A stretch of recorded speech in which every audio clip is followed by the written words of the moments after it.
Good evening. 5 PM live. மிக சிறப்பான ஒரு மாலை பொழுது. இதே நேரத்தில் ஒவ்வொரு நாளும் நாம் சந்திக்கிறோம். ஒரே ஒரு நிமிடம்.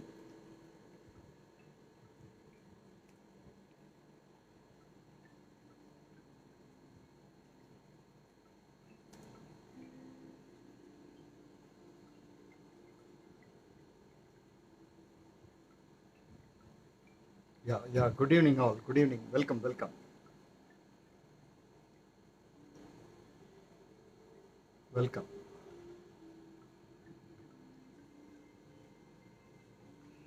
Good evening all. Good evening.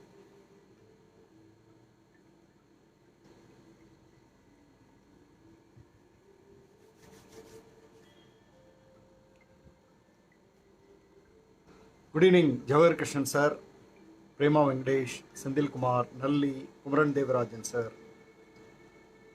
Ramaprabha, Kalavadi Amma, Pasupati sir, Kritika Kanagaraj, Yamini, Kalyana Sundaram, Kalavadi Venkatesan Amma, Bhuvana Radhakrish madam அம்மாவுக்காக நிச்சயமாக எங்கள் எல்லாரோட ப்ரேயர்ஸும் இருக்கும்.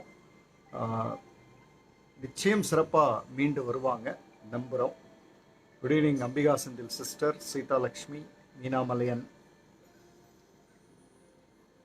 அண்ட் ஸ்ரீதர் மாஸ்டர், விஜய் அம்மா, Maruthappan sir, all of you welcome. So நமக்கு நேரம் ரொம்ப 1 மணி நேரம் 3 நிகழ்வுகள் நம்ம பண்ண போகிறோம். ஒன்று ஜோதிஷ் அவர்களுடைய புத்தக வாசிப்பு, how to win friends and influence people, அதை அவர் அழகாக படிக்கிறார். அடுத்தது கேள்வி பதில் நிகழ்வு. அதற்கு பிறகு என்னுடைய புத்தக வாசிப்பு, ஆண்கள் செவ்வாய் பெண்கள் வெள்ளி அப்படின்ற ஒரு புத்தகத்திலிருந்து அடுத்த பக்கத்தை நோக்கி நாம் போகிறோம். ஸோ இப்போ நாம் நிகழ்வுக்கு போகலாம். I think we can invite Jothish present பண்ணும் பொழுது நீங்கள் எல்லாரும் அவர் கூட இன்ட்ராக்ட் பண்ணுறது ரொம்ப நல்லா இருக்கு பார்க்க. ஃபார் அ யங் டீன் இது ஒரு பெரிய பிளாட்ஃபார்ம். இப்படி ஒரு பிளாட்ஃபார்மில் எல்லார் முன்னாடியும் பேசும் பொழுது, அதுக்கு நீங்கள் பதில் சொல்லும் பொழுது, அல்லது நீங்கள் சில கேள்விகளை முன்வைக்கும் பொழுது, அதுக்கு அந்த டீன் பார்வையிலிருந்து அவர் பதில் சொல்ல ஆரம்பிக்கும் பொழுது அவர்களுடைய உலகமே மாறிப்போகும். அப்படியான ஒரு அழகான ஒரு வாய்ப்பு ஜோதிஷ்க்கு. இப்போது இது ஜோதிஷோட முடிய போகிற விஷயம் இல்லை. I have a long plan. ஏற்கனவே நான் சொல்லியிருந்தேன், மே 28க்கு பிறகு வேறு சில புதிய விஷயங்கள்லாம் நான் 5 PM லைவ்ல யோசிக்கிறேன்னு. அதில் ஒன்று தான் இது. So I think I can invite Jothish now. Jothish can start from here. I will invite Jothish now.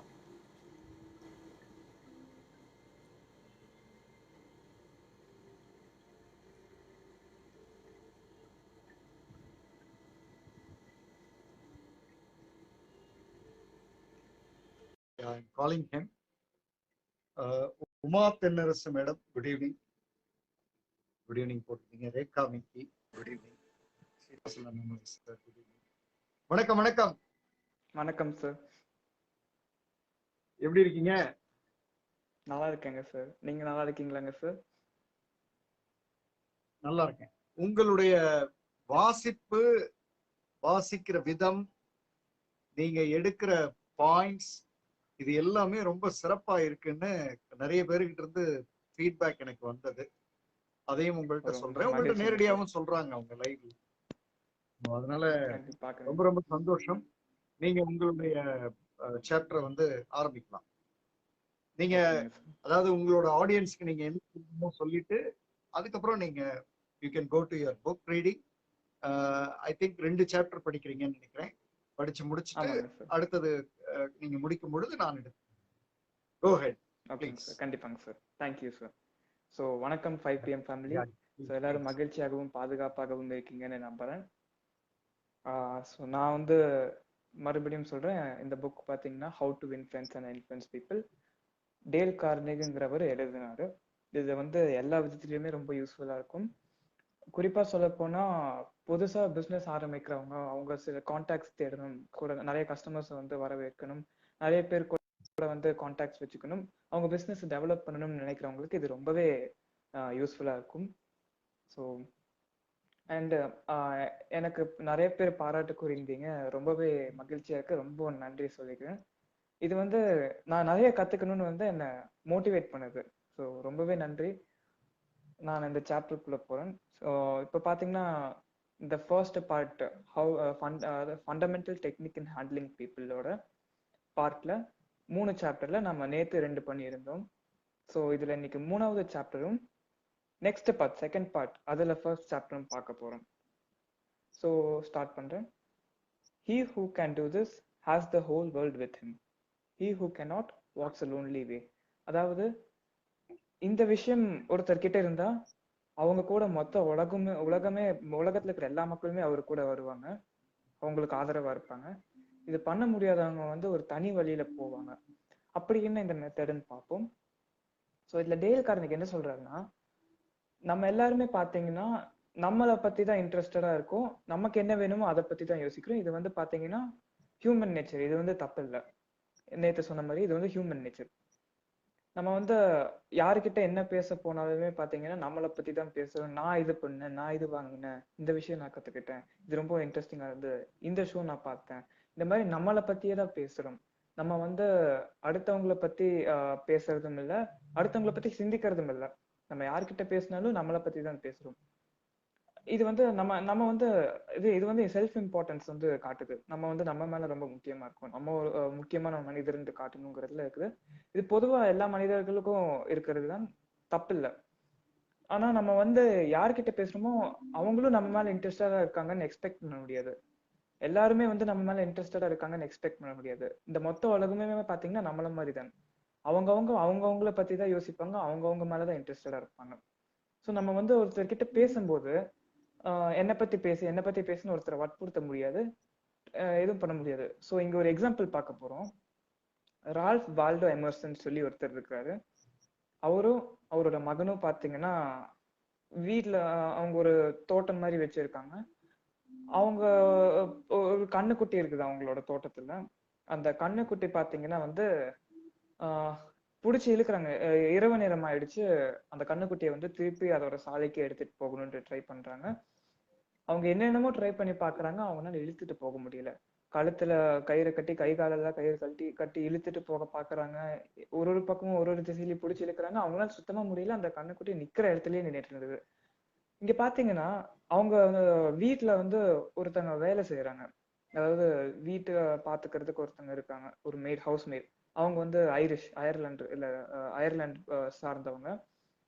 அவங்களுக்கு வந்து லைக் எப்படின்னா ரொம்ப புக் எழுதுற அளவுக்கு ஒரு சக்தி இல்லை. பொதுவா மக்களை வந்து அவங்கள விரும்ப வைக்கணும், இல்ல நான் வந்து இவ்வளவு பெரிய ஆள் ஆகணும், அந்த மாதிரி எல்லாம் எதுவும் இல்லை. அவங்களுக்கு தெரிஞ்சது இது ஒண்ணுதான். இந்த சுச்சுவேஷனை பார்த்துட்டு அவங்களுக்கு தெரிஞ்சது இது ஒண்ணுதான். பொதுவா பாத்தீங்கன்னா கண்ணுக்குட்டிக்கு வந்து பால் தான் வேணும், பசுமாட்டு பால் தான் வேணும். ஸோ அவங்க வந்து என்ன பண்றாங்க, இவங்க ட்ரை பண்றத பார்த்துட்டு இவங்க அந்த கண்ணுக்குட்டி கிட்ட போய் அவங்களோட கட்டை விரல வந்து அதோட வாயில விடுறாங்க. வாயில விட்டோடனே அதை சப்பிக்கிட்டே இருக்குது. இவங்க அப்படியே இழுத்துட்டு போறாங்க, அது வாட்டுக்கு எந்த ஒரு தொந்தரவும் பண்ணாம அழகா அப்படியே அந்த சாலைக்குள்ள போயிடுச்சு. ஸோ நம்ம இதுல என்ன தெரிஞ்சுக்கிறோம்னா, நம்ம வந்து நம்ம விதத்துல யோசிக்க கூடாது. ஒருத்தர் கிட்ட இருந்து நமக்கு ஏதாவது வேணும்னா நம்ம வந்து அவங்க பாயிண்ட் ஆஃப் வியூல இருந்து யோசிக்கணும். அவங்களுக்கு என்ன பெனிஃபிட் தருது, அவங்க பாயிண்ட் ஆஃப் வியூல இருந்து யோசிக்கணும். அப்பதான் வந்து பாத்தீங்கன்னா நமக்கு வந்து அந்த பெனிஃபிட் கிடைக்கும், ஆஸ் வெல் அஸ் அவங்களுக்கும் கிடைக்கும். இப்போ இன்னொரு எக்ஸாம்பிள் பார்க்க, ஸ்டான் நோவாக்னு சொல்லி ஒருத்தர், டேல் கார்னெகி வந்து ஒரு ஆசிரியர், நிறைய ப்ரோக்ராம்ஸ் நடத்தினதுல இவர் ஒரு ஸ்டூடெண்டா இருந்தாங்க. இவங்களோட எக்ஸ்பீரியன்ஸ் பத்தி நம்ம பார்க்க போறோம். இவரோட மகன் டிம்ன்ட்டு சொல்லி அவரோட மகன் பாத்தீங்கன்னா வந்து 3 வயசு முடிஞ்சு 4 வயசு ஆகுது, கிண்டர் கார்டன்ல சேர்த்தணும்ட்டு பாக்குறாங்க. ஆனா டிம்முக்கு வந்து சுத்தமா விருப்பம் இல்லை. ஸோ முதல்ல அவங்க என்ன பண்றாங்கன்னா, சொல்லி பாக்குறாங்க, திட்டி பாக்குறாங்க, கொஞ்சம் அட்வைஸ் பண்றாங்க. நீ ஸ்கூலுக்கு போனீங்கன்னா நிறைய கத்துக்கலாம், நிறைய ஃப்ரெண்ட்ஸ் இருக்காங்க, என்னென்னமோ சொல்லி பாக்குறாங்க. டிம் வந்து சுத்தமா கேட்கல. அவங்க டிம் பாத்தீங்கன்னா வந்து ஸ்கூலுக்கு போறதே வெறுக்கிறாரு. கிண்டர் கார்டன் போறதே அவங்களுக்கு பிடிக்கல. வேண்டாம் நான் போகல அப்படி இப்படின்னு ரொம்ப ப்ராப்ளமா இருந்தது. மிஸ்டர் ஸ்டானால என்ன பண்ணணும்னே தெரியல. ஸோ ரெண்டாவது வந்து யோசிக்கிறாங்க, நம்ம நம்ம வழியில தான் யோசிக்கிறோம், அவனுக்கு என்ன வேணும்னு நம்ம யோசிக்கலையேன்ட்டு அவங்க என்ன பண்றாங்க, அவங்களோட ஒய்ஃபோடையும் அவங்களோட பெரிய மகனோடையும் கிச்சன்ல வந்து இந்த கிண்டர் கார்டன்ல எல்லாம் சில ஆக்டிவிட்டிஸ் பண்ணுவாங்க. நம்மளோட ஃபிங்கர் பிரிண்ட் லைக் அதாவது இங்க் இல்ல பெயிண்ட் மேல நம்ம விரல வச்சு அதை வச்சு நம்ம பேப்பர்ல அழுத்தி ஏதாவது ஒரு உருவம் உருவாக்குறது. ஒரு விலங்கா இருக்கலாம், பட்டாம்பூச்சியா இருக்கலாம், அந்த மாதிரி பண்ற மாதிரி ஒரு ஆக்டிவிட்டி வந்து கிச்சன்ல அவங்க ஃபேமிலியோட பண்ணும்போது டிம் பார்த்துட்டு கொஞ்சம் பாக்குறான், என்ன பண்றாங்க, நல்லா வித்தியாசமா பண்றாங்களே, ரொம்ப இன்ட்ரெஸ்டிங்கா இருக்குதுன்னு சொல்லி பாக்குறான். அவங்க பெற்றோர்கிட்ட போய் நீங்க என்ன பண்றீங்க, நானும் பண்ணணும்னு இருக்கேன், ரொம்ப இன்ட்ரெஸ்டிங்கா இருக்குது, எனக்கு ரொம்ப பிடிச்சிருக்கு, நானும் பண்றேன்னு அவங்க அப்பா என்ன சொல்றாங்கன்னா, எப்படி உன்னால பண்ண முடியாது, உனக்கு தான் கிண்டர் கார்டன் போக விருப்பம் இல்லையே, இந்த மாதிரி எல்லாம் கிண்டர் கார்டன்ல தான் பண்ணுவாங்க அப்படின்னு டிம் வந்து இல்ல இல்ல நான் போறேன், எனக்கு இது ரொம்ப பிடிச்சிருக்கு, நான் பண்றேன்னு சொல்லி பண்றாரு. அதுக்கப்புறத்துல இருந்து பாத்தீங்கன்னா அவர் கிண்டர் கார்டனுக்கு இன்ட்ரெஸ்டோட போக ஆரம்பிச்சாரு. இதுதான் வந்து செகண்ட் எக்ஸாம்பிள். அதாவது நம்ம இடத்துல இருந்து யோசிக்காம அவங்களுக்கு என்ன வேணும், அவங்களுக்கு என்ன பிடிக்கும், அந்த விதத்துல இருந்து யோசிச்சா இந்த ரிசல்ட் பாருங்க எவ்வளோ லைக் பாசிட்டிவா இருக்குதுன்ட்டு. ரிசல்ட் ரொம்ப பாசிட்டிவா இருக்குது. அண்ட் அவன் ஒரு அடம் பிடிக்காம இன்ட்ரெஸ்டோட ஸ்கூலுக்கு போனாங்க. இந்த மாதிரி வெறுப்போட ஸ்கூலுக்கு போகாம இன்ட்ரெஸ்டோட ஸ்கூலுக்கு போனாங்க. இங்க ஹென்ரி ஃபோர்டோட ஒரு கோட் வருது. அதாவது நம்ம ஏதாவது என்னோட சக்சஸ் இல்ல எல்லா ஒரு சக்சஸ்ஃபுல் பீப்புளோட சக்சஸ்ல ஏதாவது சீக்ரெட் இருக்குன்னு நினைச்சீங்கன்னா அது ஒண்ணுமே இல்ல. அது வந்து நம்ம அடுத்தவங்களோட பாயிண்ட் ஆஃப் வியூல இருந்து பாக்குற எபிலிட்டியில தான் இருக்குது. அதுதான் நான் இந்த சக்சஸ்க்கான பெரிய சீக்ரெட். நம்ம வந்து நம்ம இடத்துல இருந்து பார்க்காம அடுத்தவங்களோட பாயிண்ட் ஆஃப் வியூல இருந்து பாருங்க, அவங்களோட ஆங்கிள் இருந்து பாத்தீங்கன்னா கண்டிப்பா சக்சஸ்ஃபுல் ஆகலாம். அதுதான் பெரிய சீக்ரெட்னு ஹென்ரி ஃபோர்ட் சொல்றாரு. நம்ம இங்க இன்னொரு எக்ஸாம்பிள் பாக்குறோம். ஹோவர்ட் லூக்கஸ்ன்னு சொல்லி ஒருத்தர். அவர் பாத்தீங்கன்னா ஒரு சின்ன கம்பெனிக்கு மேனேஜ்மெண்ட் டீம்ல ஒர்க் பண்ணாரு. அவர் அந்த கம்பெனிக்கு பக்கத்துல பாத்தீங்கன்னா ஒரு பெரிய இன்சூரன்ஸ் கம்பெனி இருக்குது. இவங்க இந்த கம்பெனி இருக்கிற டெரிட்டரிக்கு 2 ஏஜென்ட்ஸ் அசைன் பண்ணியிருந்தாங்க, கார்ல் அண்ட் ஜான். இவங்க 2 பேரை வந்து அசைன் பண்ணியிருந்தாங்க. இப்ப லூக்கஸ் என்ன சொல்றாருன்னா, இவங்க 2 பேருக்குமே வந்து எப்படி அப்ரோச் பண்ணாங்க, அவங்க அப்ரோச் பண்ண விதம் எப்படி இருக்குதுன்னு சொல்றாரு. ஸோ ஃபர்ஸ்ட் நம்ம வந்து கார்ல் பாக்குறோம். கார்ல என்ன பண்ணாரு, அதாவது முன்னாடி சொல்லிடுறேன், இந்த இன்சூரன்ஸ் கம்பெனி வந்து புதுசா ஒரு பாலிசி கொண்டு வந்தாங்க, புது இன்சூரன்ஸ் பாலிசி கொண்டு வந்தாங்க. இது பாத்தீங்கன்னா லூக்கஸ் ஒர்க் பண்ற கம்பெனிக்கு வந்து ரொம்பவே யூஸ்ஃபுல்லா இருக்கலாம். சப்போஸ் அது கன்சிடர் பண்ணாங்கன்னா யூஸ்ஃபுல்லா இருக்கலாம்ங்கிற ஒரு புது பாலிசி கொண்டு வந்தாங்க. ஸோ கார்ல் அண்ட் ஜான் வந்து எப்படி லூக்கஸ் கிட்ட வந்து டீல் பண்ணாங்கன்னு பாக்குறோம். ஸோ ஃபர்ஸ்ட் கால் பாக்குறோம். கார்ல் என்ன பண்ணாருன்னா, லூக்கஸோட ஆஃபீஸ்க்கு காலையில வந்துட்டு வேக வேகமா வந்துட்டு அந்த இன்சூரன்ஸ் பத்தின அந்த பேப்பரை வந்து வச்சுட்டு, எங்க கம்பெனி புதுசா ஒரு இன்சூரன்ஸ் கொண்டு வந்திருக்காங்க, உங்களுக்கு இன்ட்ரெஸ்டடா இருந்தா நீங்க எங்க கிட்ட வந்து கேளுங்க, நாங்க வந்து உங்களுக்கு எல்லாமே சொல்றோம் அப்படின்னு சொல்லிட்டு அவர் கிளம்புறாரு. இதுதான் first approach. Second approach John பாக்குறோம். ஜான் வந்து என்ன பண்றாரு, அந்த லூக்கஸ் அவரோட டீம் வந்து வெளியில ஆபீஸ்ல இருந்து வெளியில வந்து பக்கத்துல இருக்கிற ஒரு கடைக்கு பிரேக் எடுக்க வர்றாங்க. அவங்க நடந்துட்டு இருக்கும்போது ஜான் அந்த டீமை பாக்குறாங்க. உடனே அவங்க கிட்ட ஓடி போய் ஜான் வந்து லூக்கஸ் கிட்ட, எங்களோட கம்பெனி புதுசா ஒரு பாலிசி கொண்டு வந்திருக்காங்க, உங்களுக்கு ரொம்பவே யூஸ்ஃபுல்லா இருக்கும், நீங்க பாருங்க அப்படின்னு சொல்லி ஒரு எந்தூசியாசமோட லூக்கஸையும் அவங்களோட டீமையும் வந்து உற்சாகப்படுத்துற மாதிரி கொஞ்சம் அவங்கள வந்து எந்தூசியாஸ்டிக்கா வந்து எல்லா அட்வான்டேஜஸையும் சொல்றாங்க. லைக் இந்த இன்சூரன்ஸ் கம்பெனிக்கு கிடைக்கிற பெனிஃபிட் விட லூக்கஸ் அவங்களோட கம்பெனிக்கு கிடைக்கிற பெனிஃபிட்டை பத்தி நிறைய சொல்லி இன்ட்ரெஸ்டடா சொன்னாங்க.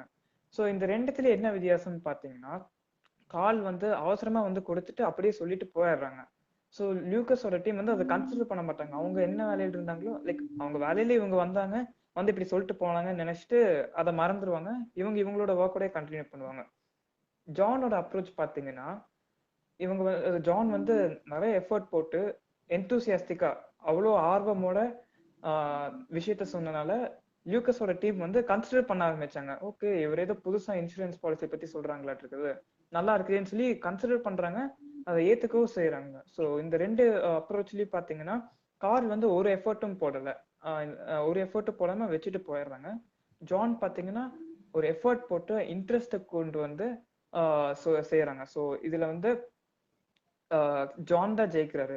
ஸோ நம்ம வந்து அடுத்தவங்களோட பாயிண்ட் ஆஃப் வியூல இருந்து பார்க்கும்போது நம்மளோட ரிசல்ட்ஸ் வந்து கண்டிப்பா அதிகமா இருக்குங்கிறதுல இது ஒரு எக்ஸாம்பிள். ஸோ நெக்ஸ்ட் பாத்தீங்கன்னா ஓவன் டி யங்கன்னு சொல்லி ஒருத்தர் இருக்காரு. அவர் ஒரு லாயரு.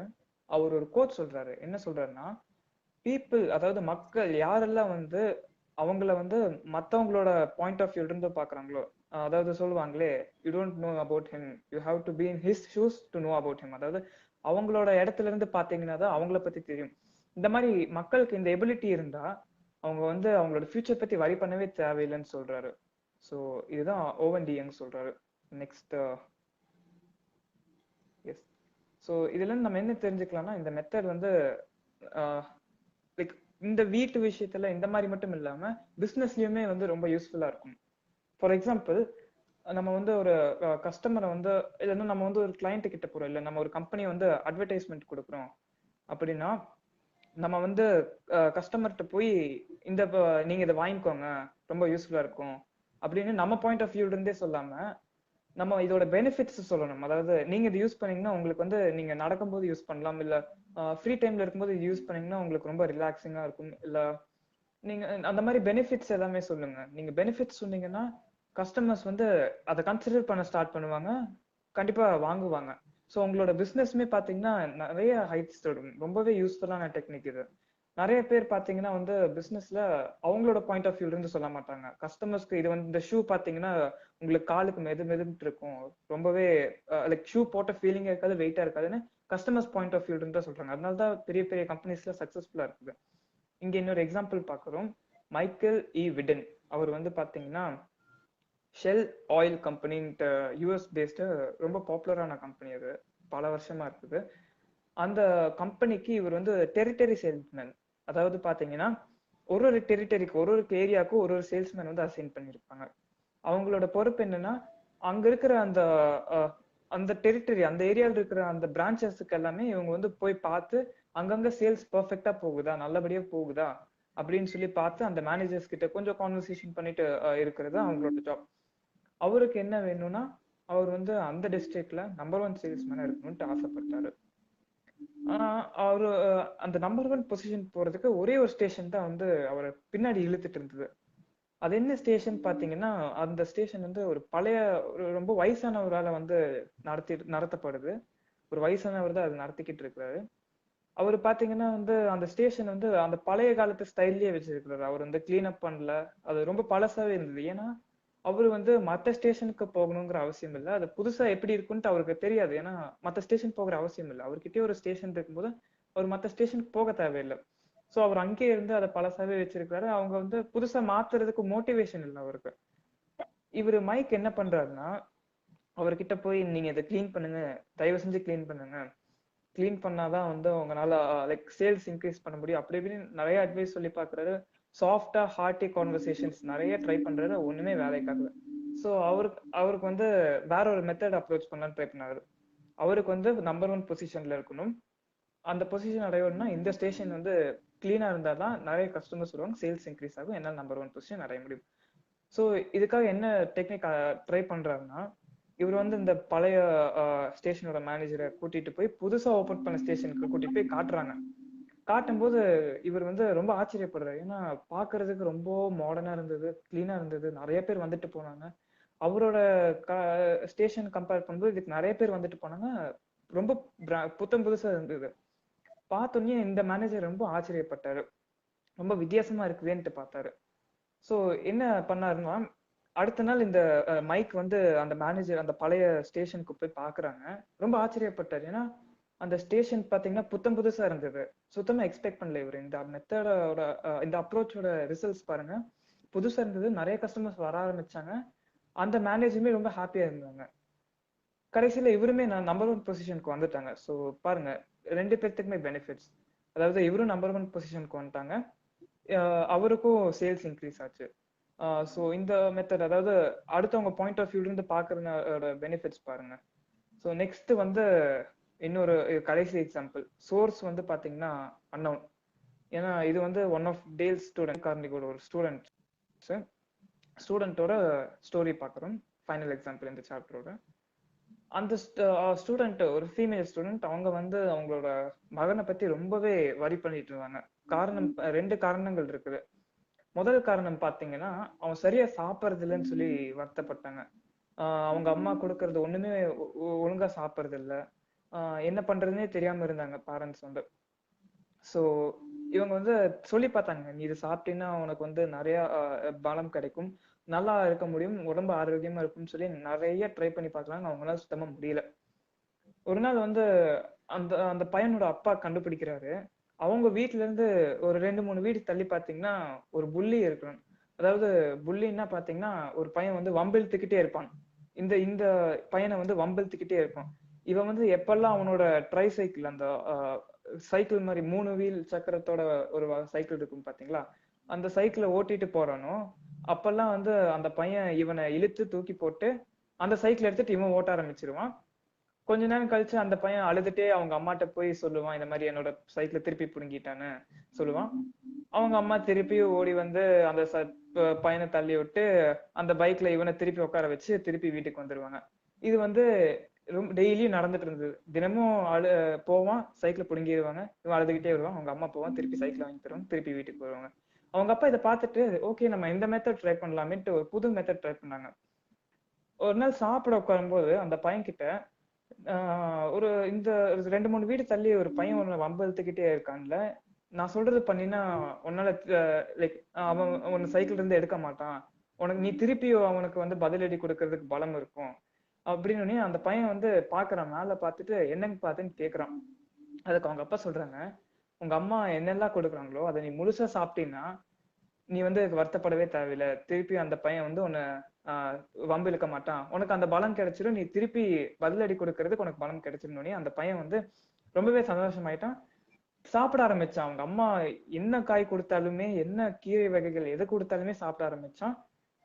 அடுத்த நாள் இருந்து அவனும் இன்ட்ரெஸ்டோட சாப்பிட ஆரம்பிச்சான். அவங்க பேரண்ட்ஸும் வரி பண்ணிக்க தேவையில்லை, அவன் சாப்பிட மாட்டேங்கிறாங்க. ஸோ நெக்ஸ்ட் டேல இருந்து பாத்தீங்கன்னா ரிசல்ட்ஸ் பாருங்க எவ்வளவு பாசிட்டிவா வருதுன்னு இந்த அப்ரோச்சால.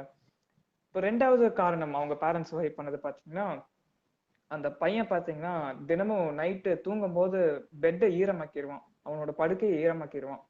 இது வந்து டெய்லியும் நடந்தது. ஒரு நாள் பாத்தீங்க, இது ஒரு வேடிக்கையான இது. ஒரு நாள் பாத்தீங்கன்னா வந்து அவங்க பாட்டி கூட தூங்கிட்டு இருக்கும்போது பெட்டை ஈரம் பண்ணிட்டான். அவங்க பாட்டி வந்து ஏன் ஈரம் பண்ணிட்ட அப்படின்னு அவங்க பேரண்ட்ஸ் எல்லாம் அங்க வந்துட்டாங்க. ஏன் ஈரம் பண்றான்னு கேட்டதுக்கு அந்த பையன், நான் ஈரம் பண்ணல, பாட்டி தான் ஈரம் பண்றாங்க அப்படின்னு சொல்லி பாட்டி மேல பழைய தூக்கி போடுறான். அவன் பேரண்ட்ஸ் வந்து வருத்தப்பட ஆரம்பிச்சிட்டாங்க, ஐயோ என்ன பண்றது இப்படி பண்றானே அப்படின்ட்டு. இவன் இது வந்து ஒரு வேடிக்கையான நிகழ்வா சொல்றாங்க டேல் கார்னிக். சோ என்ன நடக்குதுன்னு பாத்தீங்கன்னா, அவங்க அம்மா ஒன்னு நோட்டீஸ் பண்ண ஆரம்பிச்சாங்க. இந்த பையன் பாத்தீங்கன்னா வந்து அவனுக்கு ஒரு பெரிய ஒரு பெரிய ஆணா இருக்கணும்னு ஆசைப்படுறான். எப்ப பார்த்தாலும் பாத்தீங்கன்னா அவங்க அப்பாவோட ட்ரெஸ் எடுத்து போட்டுக்குவான், நான் ஒரு பெரிய பையன், மீசை எடுத்து வரைஞ்சுக்கிறது, தாடி வரைஞ்சுக்கிறது, நானும் பெரிய ஆள் தான் பாருங்க அப்படின்ட்டு அந்த ஒரு ஆசை அவனுக்கு. அவங்க அம்மா ஒண்ணு யோசிக்க ஆரம்பிச்சாங்க. அந்த பையன் பாத்தீங்கன்னா டெய்லியும் வந்து எனக்கு ஒரு தனி பெட் வேணும், நானும் ஒரு பெரிய ஆள் தான், நானும் தனியா தூங்குறதுக்கு எனக்கு சக்தி இருக்குது, எனக்கு ஒரு தனி பெட் வேணும்னு சொல்லி கேட்டுக்கிட்டே இருந்தான். இவங்க அம்மா வந்து ஓகே இந்த மெத்தட் ட்ரை பண்ணி பார்க்கலான்னு ஒரு சான்ஸ் கொடுக்குறாங்க. அடுத்த நாள் பாத்தீங்கன்னா வந்து ஒரு கடைக்கு கூட்டிட்டு போறாங்க. கடைக்கு கூட்டிட்டு போய் அங்க இருக்கிறவங்க கிட்ட, என்னுடைய மகன் வந்து ஒரு பெரிய பையனா வந்து ஒரு தனி பெட் வேணும்னு கேக்குறான், அவனுக்கு ஒரு நல்ல பெட்டை பார்த்து கொடுங்கன்னு சொல்றாங்க. அந்த கடையில வேலை பாக்குறவங்களும், பெரிய மனிதனே என் கூட வாங்க, உங்களுக்கு ஒரு தனி பெட் பார்க்கலாம் அப்படின்னு சொல்லி இழுத்துட்டு போறாங்க. அந்த பையனுக்கு ஒரே பெருமை, அதாவது என்னையும் எல்லாம் பெரியவனா கன்சிடர் பண்றாங்க அப்படின்னு சொல்லி அன்னைக்கே பெட் வாங்கினாங்க. அப்போ பாத்தீங்கன்னா வீட்டுக்கு போயாச்சு. அந்த நைட் பாத்தீங்கன்னா அவங்க அம்மாவுக்கு ஒரே பயம், ஈரம் பண்ணுவானா மாட்டானா, ஈரம் பண்ணுவானா மாட்டானான்ட்டு. அடுத்த நாள் காலையில பாத்தீங்கன்னா அந்த பையன் ஈரம் பண்ணவே இல்லை. காரணம் பாத்தீங்கன்னா அவன் ஒரு பெரிய மனிதனா கன்சிடர் பண்றான். இதுல அவனோட மானமும் இன்க்ளூட் ஆயிருக்குது. நான் என் பெட்ல ஈரம் பண்ணக்கூடாது அப்படின்னு சொல்லி கன்சிடர் பண்ணி அதுக்கப்புறத்துல இருந்து ஈரம் பண்ணவே இல்லை பெட். அவங்க அம்மாவும் சந்தோஷம் அடைஞ்சாங்க, அவனுக்கும் ஒரு பெனிஃபிட், பெட்டும் கிடைச்சிருச்சு, அவனும் ஈரம் பண்றதுல அவனும் பெரிய மனிதனா ஃபீல் பண்றான். ஸோ இதுதான் ஃபைனல் எக்ஸாம்பிள். இதுல நம்ம என்ன தெரிஞ்சுக்கிறோம்னா, நம்ம வந்து எப்பவுமே அடுத்தவங்க பாயிண்ட் ஆஃப் வியூல இருந்து பார்க்கணும். நமக்கு ஏதாவது தேவைப்படுதுன்னா நம்ம பாயிண்ட் ஆஃப் வியூல இருந்து பார்க்காம நம்ம யாருக்கிட்ட இருந்து ஹெல்ப் கேட்குறோமோ அவங்களுக்கு என்ன பெனிஃபிட் வருதுன்னு தெரிஞ்சு அவங்களுக்கு சொன்னீங்கன்னா அவங்க வந்து அந்த ஹெல்ப் பண்றது சாதாரணமா பண்றதை விட கொஞ்சம் எக்ஸ்ட்ராவாவே பண்ணுவாங்க. உங்களுக்கும் ரிசல்ட்ஸ் வந்து எக்ஸ்ட்ராவாவே கிடைக்கும். ஸோ இதோட இந்த சாப்டர் எண்டுக்கு வரும். இந்த சாப்டரோட principle arouse in the other person and eager want. அதாவது அந்த அடுத்து நம்ம யாரு கூட கான்வர்சேஷன் பண்றோமோ, யாரு கூட ஹெல்ப் கேட்கிறோமோ அவரோட தேவையில வந்து நீங்க ஊக்குவிக்கணும், அந்த மாதிரி சொல்றாங்க. ஸோ இதுதான் இந்த சாப்டரோட முடிவு. ஸோ நம்ம நெக்ஸ்ட் சாப்டருக்கு மூவ் ஆகலாம். பார்ட் 2க்கு போறோம். பார்ட் 2 ஃபர்ஸ்ட் சாப்டர் பாத்தீங்கன்னா 6 ways to make people like you. அதாவது ஒரு மனிதர்கள், அதாவது மக்களை வந்து உங்களை எப்படி விரும்ப வைக்கிறதுக்கு 6 வழிகள் சொல்றாரு. சார் இந்த சாப்டர் ஏதாவது கமெண்ட்ஸ் ஏதாவது சொல்ல வரீங்களாங்க சார்? இல்ல கண்டினியூ பண்றாங்க sir? You go ahead. Okay sir. நல்லா போயிட்டு இருக்கு. நிறைய கமெண்ட்ஸ் வந்துட்டு இருக்கு. You go ahead. நல்லா பேசு. ஓகேங்க சார். Going back. கண்டிப்பாங்க சார். ஸோ இந்த சாப்டர் பாத்தீங்கன்னா சின்ன சாப்டர் தான். First chapter, do this and you will be welcomed everywhere. அதாவது இந்த விஷயம் பண்ணீங்கன்னா உங்களை எல்லாரும் எங்க போனாலும் வரவேற்பாங்க. அப்படி என்னங்கிறது பார்ப்போம். ஃபர்ஸ்ட் ஒரு எக்ஸாம்பிள் வருது. நியூயார்க் டெலிஃபோன் கம்பெனி பாத்தீங்கன்னா, அந்த கம்பெனில நிறைய பேர் அந்த காலத்துல பாத்தீங்கன்னா இந்த டெலிஃபோன்ஸ் யூஸ் பண்ணிட்டு இருந்தாங்க, மொபைல் போன் இல்ல. இந்த கம்பெனி மூலமா தான் எல்லா கான்வர்சேஷன்ஸும் போகும். யாரு கூட கனெக்ட் பண்ணாலும் இந்த கம்பெனி மூலமா தான் கனெக்ட் ஆகும். நியூயார்க் டெலிஃபோன் கம்பெனி அப்போ வந்து ஒரு சேலஞ்ச் எடுத்திருந்தாங்க. எத்தனை பேர் நான், அதாவது இங்கிலீஷ்ல தமிழ்ல நான்ட்டு கான்வர்சேஷன்ல எத்தனை தடவை யூஸ் பண்றாங்க, நானுங்கிற அந்த வார்த்தையை எத்தனை தடவை கான்வர்சேஷன்ஸ்ல யூஸ் பண்றாங்கன்னு ரெக்கார்ட் பண்ணலாம்னு சொல்லி ஒரு சேலஞ்ச் எடுக்கிறாங்க. ஸோ அவங்க ரெக்கார்ட் பண்ணதுல என்ன தெரிஞ்சதுன்னா, மக்கள் பாத்தீங்கன்னா 3900 தடவை நான் நான் நான் அந்த வார்த்தையை வந்து யூஸ் பண்றாங்க. அதுவும் 500 கான்வர்சேஷன்ஸ்க்கு மேல அந்த வார்த்தையை யூஸ் பண்றாங்க. நானுங்கிற வார்த்தை கிட்டத்தட்ட 3900 தடவை ரெக்கார்ட் ஆயிருக்குது. இது என்ன தெரிய வருதுன்னு பாத்தீங்கன்னா, people are interested in themselves. அதாவது அவங்க வந்து மக்கள் வந்து அவங்க மேலதான் வந்து இன்ட்ரெஸ்டடா இருக்காங்க. அவங்க வந்து நான் இம்பார்ட்டன்ட், எனக்கு தெரிஞ்சது நான் பேசணும்னு நினைக்கிறாங்க. இது வந்து செல்ஃப் இம்பார்ட்டன்ஸுக்கான ஒரு எக்ஸாம்பிள். ஸோ இதுல இருந்து நம்ம என்ன சொல்ல வரோம், டேல் கார்னெகி என்ன சொல்ல வர்றாருன்னா, உங்களுக்கு வந்து நீங்க வந்து உங்களுக்கு ஃப்ரெண்ட்ஸ் வேணும், இல்ல மக்களை உங்களை விரும்ப வைக்கணும்னா நீங்க வந்து மக்கள் மேல இன்ட்ரெஸ்ட் காட்டணும். நிறைய பேர் வந்து நான் வந்து அவரோட ஃப்ரெண்ட் ஆகணும், அவரை வந்து எனக்கு பிடிக்க வைக்கணுங்கிறதுக்காக இம்ப்ரெஸ் பண்ண ட்ரை பண்றங்கிற பேர்ல ரொம்ப ட்ரை பண்ணுவாங்க. அவர் என்ன பிடிக்க வைக்கணும், நான் ஏதாவது சொல்லணும். ஓகே, எனக்கு இந்த படம் ரொம்ப பிடிக்கும், நான் வந்து இது நல்லா பார்ப்பேன், நான் நல்லா காமெடி சொல்லுவேன், எனக்கு என்னோட சென்ஸ் ஆஃப் ஹியூமர் வந்து ரொம்ப அதிகம், நான் டெய்லியும் ஜிம்முக்கு போறேன், நான் வந்து டெய்லியும் இவ்வளவு நேரம் சாப்பிடுவேன், இவ்வளவு நேரம் தூங்குவேன், நம்மளை பத்தியே பேசுறதை விட்டுட்டு அடுத்தவங்க மேல இன்ட்ரெஸ்ட் காட்டுங்க. அப்பதான் உங்களால ஃப்ரெண்ட்ஸ் மேக் பண்ண முடியும். இது வந்து நம்ம பண்றதுக்கு ஆப்போசிட்டா இருக்க சொல்றாரு டேல் கார்னெகி. கஷ்டமா தான் இருக்கும். நம்ம வந்து ஒரு கான்வர்சேஷன்ல நம்மளை பத்தி தான் பேசணும்ட்டு லைக் அவ்வளவு ஈகரா இருப்போம். நம்ம வந்து நம்ம பத்தி தான் பேசணும், நான் சொல்லணும், என்னோட பாயிண்ட் சொல்லணும், என்னை பத்தி சொல்லணும்னு ஃபீல் பண்ணுவோம்.